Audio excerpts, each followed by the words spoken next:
سنیے اور دل کے کانوں سے سنیے۔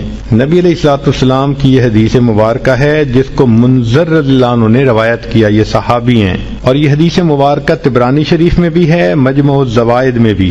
ایک دعا ہے، رضیت باللہ ربا وبالاسلام دینا وبمحمد نبیا۔ اس کو یاد کر لیں اور اس کو صبح کے وقت، فجر کے وقت 3 مرتبہ پڑھ لیا کریں۔ اس پر اجر کیا ملے گا؟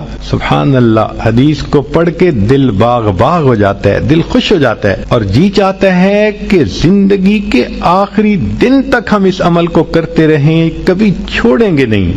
کیا اجر ملا؟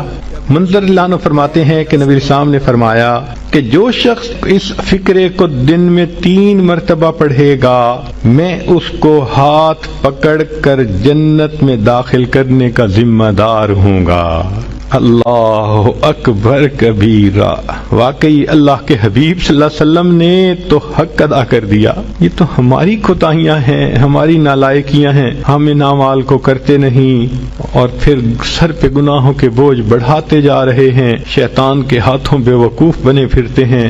اللہ تعالی ہمیں سمجھ عطا فرمائے اور ہمیں اپنی زندگی سنت کے مطابق کرنے کی توفیق عطا فرمائے۔